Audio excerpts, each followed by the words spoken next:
Fala, fisioterapeuta! Hoje vamos falar um pouquinho sobre atualização no tratamento da dor ciática. Eu sei que muitas vezes a gente até acaba falando mais do mesmo, mas é sempre bom a gente alinhar as evidências atuais até para a gente conseguir comunicar de forma mais assertiva com o nosso paciente e o paciente entender, fazer sentido para o paciente a abordagem que a gente está tendo com ele. Antes da gente iniciar o conteúdo, já peço para você se inscrever aqui no canal, ativar o sininho das notificações para você não perder nada de novidade por aqui. Então, pessoal, a atualização de hoje ela vai ser baseada num trabalho que foi publicado em abril de 2023 no BMJ. Eu vou deixar o link já desse trabalho que está aparecendo aqui para vocês, já está na descrição para você acessar ele na íntegra. Ele é free, né? Acesso aberto.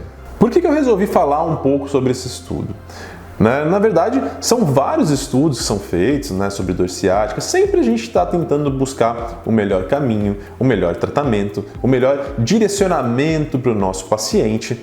E essa revisão eu achei super interessante. Apesar de ela ser, às vezes, algumas referências acabam sendo repetitivas, que a gente talvez não tenha tanta novidade assim, mas é bom a gente sempre deixar claro o que no ano está sendo falado. Então, na verdade, foi uma revisão que comparou os efeitos de tratamento conservador com tratamento cirúrgico, principalmente o tratamento que se faz bastante para as hérnias de disco, o tratamento cirúrgico que se faz bastante para as hérnias de disco, que é a dissectomia. Legal. Então, só para a gente introduzir um pouquinho esse tema, vamos entender o seguinte: a dor ciática, ela é uma dor do nervo ciático. O nervo ciático a gente já sabe que é a junção das raízes aqui da lombar baixa, e que é um nervo que ele é extenso, tem um calibre grosso e tem ramificações que a gente sabe quando é uma dor ciática verdadeira, é quando a gente tem aquela dor que segue o trajeto dele, Ou seja, pega ali da lombar, passa no glúteo, no meio ali do posterior da coxa e vai até o gastrocnêmio, ou a batata da perna. Então tem as suas ramificações e a gente pode ter essa dor irradiada, inclusive às vezes um pouco mais para lateral, enfim, pode ter algumas variações. Ótimo! Essa dor, na grande maioria das vezes, ela aparece por conta de uma herniação discal ali na coluna lombar. A gente sabe que os níveis mais comuns de herniações sintomáticas são nos níveis L4, L5 e L5-S1, aqui na lombar mais baixa. Beleza, vamos lá. Uma coisa muito importante que a gente tem que entender é que cada vez mais o que a gente chama, que vocês podem encontrar na literatura como o Stepped Approach, ele é válido não só para a coluna, mas para várias condições musculoesqueléticas, para a coluna também. E a literatura vem mostrando isso desde que a gente consiga entender o quadro clínico do paciente. Para eu entender o quadro clínico do paciente, eu preciso entender uma coisa importante: curso natural da patologia ou história natural da doença. Existe um tempo natural que o corpo se recupera de algumas condições e a gente já tem uma base na literatura. Ótimo. Tempo de recuperação quando eu preciso fazer uma cirurgia ou um tratamento conservador. Quais opções eu tenho? Dentro dessas opções, como eu faço a escolha? Então, dentro dessa parte de escolhas, se eu vou tratar minha dor ciática de forma cirúrgica ou conservadora, eu tenho que entender se o paciente apresenta ou não gravidade de sintomas, ou as famosas bandeiras vermelhas ou red flags, como você quiser. A maioria dos casos que precisa de cirurgia, principalmente de imediato, são os casos que apresentam a bandeira vermelha. Por quê? É um paciente que tem um prognóstico ruim, por isso que eu estou falando que é importante você entender um pouco sobre prognóstico e história natural e quais são os sinais clínicos importantes para a gente prosseguir ou não com o tratamento. Se o paciente tem um prognóstico ruim, tem sinais e sintomas graves, sinal grave, por exemplo, num paciente de hérnia de disco lombar, perda progressiva de movimentos em membro inferior, ou então perda de controle de esfíncter, ele perde urina, perde fezes e fica muito incapacitado para andar além da dor.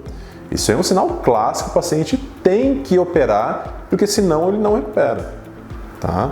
Agora, Quando não tem essa necessidade de urgência, a literatura já nos dá o suporte de fazer que a gente chamou no início da nossa fala aqui de stepped approach, ou seja, um manejo escalonado, pedaço por pedaço. O que a gente tem de opção? Medicamento, fisioterapia, infiltração, outros procedimentos e depois a cirurgia, se tiver a necessidade.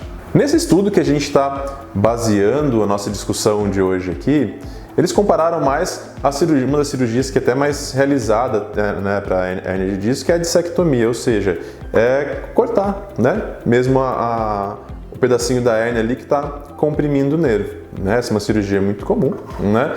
A gente já sabe, através de outros estudos também, que o período de recidiva ele pode acontecer em até 3 a 5 anos, né? Isso aí é normal, né? Até por isso que até outros estudos já embasam essa nossa afirmação, é até por isso que o tratamento conservador ele é o tratamento de escolha numa primeira opção, porque a médio e longo prazo os resultados são iguais, né?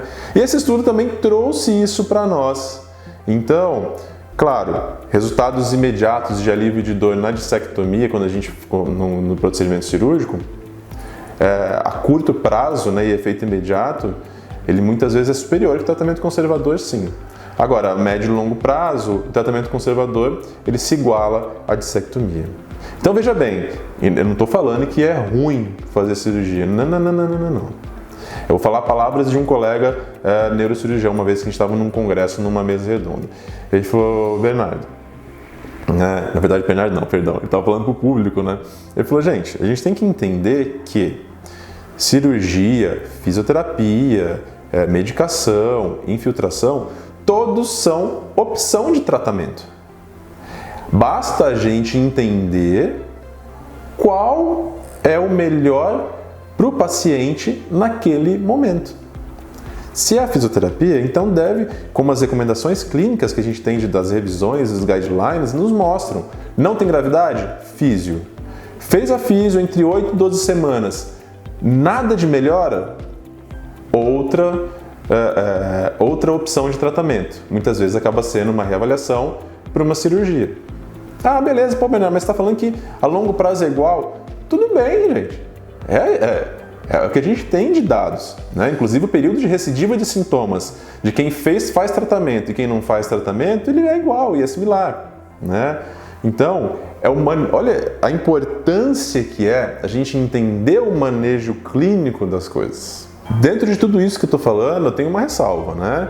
Quando eu estou falando da nossa área, que é a fisioterapia, da nossa profissão, as intervenções que a gente utiliza devem ser intervenções adequadas para o quadro do paciente. Também não adianta nada eu realizar intervenção que não tem evidência, que não tem eficácia, que aí eu vou estar à mercê da história natural da doença. Que a gente sabe que existe um período que a ciática melhora sozinha, sem fazer nada, só controlando o sintoma com medicação, né? Agora, se eu posso favorecer isso com algumas intervenções da nossa profissão da fisioterapia, poxa, aí sim eu tenho um tratamento conservador eficaz, coerente e numa direção correta. Então, vamos pensar nisso. Eu sei que, inclusive, nesse estudo que a gente está usando como base, ele cita várias divergências sobre os protocolos de reabilitação. Né, o que cada paciente faz em cada estudo. Esse é um gap que a gente tem mesmo na literatura, principalmente na fisioterapia, na reabilitação pós-cirúrgico, tá? Mas enfim, ainda temos essa base do tratamento escalonado, que é seguro, desde que o paciente não tenha sintomas graves. A gente sabe que a centralização dos sintomas é uma coisa muito boa pensando em prognóstico. O que é centralização de sintomas? A gente tem até um vídeo aqui no canal falando um pouco sobre centralização de sintomas, né? A gente pode deixar até aqui um linkzinho aqui para você poder acessar com mais facilidade. Centralização dos sintomas, de uma maneira geral, é o paciente, então, que tem a dor irradiada lá para a perna, e essa dor irradiada, ela sai da perna e vai subindo, como se ela mudasse de local até chegar na coluna e até abolir. Então, pacientes que apresentam isso têm um excelente prognóstico.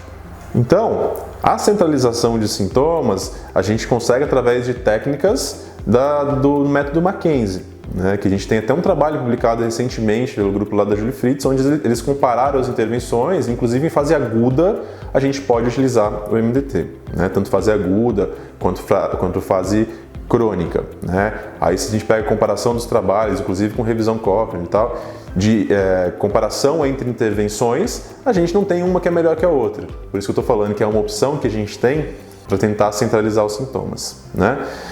Posicionamentos específicos, a fisioterapia manual ortopédica auxilia muito, né, as mobilizações, os posicionamentos para a gente controlar os sintomas e começar a fazer com que volte essa função, o alívio desses sintomas, né? Alguns casos específicos que não respondem com outras intervenções, geralmente de 5 a 7% dos casos, né, que envolvem, inclusive, não só a dor ciática, mas podem envolver uma radiculopatia lombar, tem algumas pequenas evidências mostrando sobre a tração lombar, né? Mas, via de regra, a grande maioria dos pacientes responde bem, então, com técnicas do método Mackenzie, técnicas da fisioterapia manipulativa e uma boa progressão de exercícios, boa progressão de mobilidade, boa progressão de força e associado isso o tempo.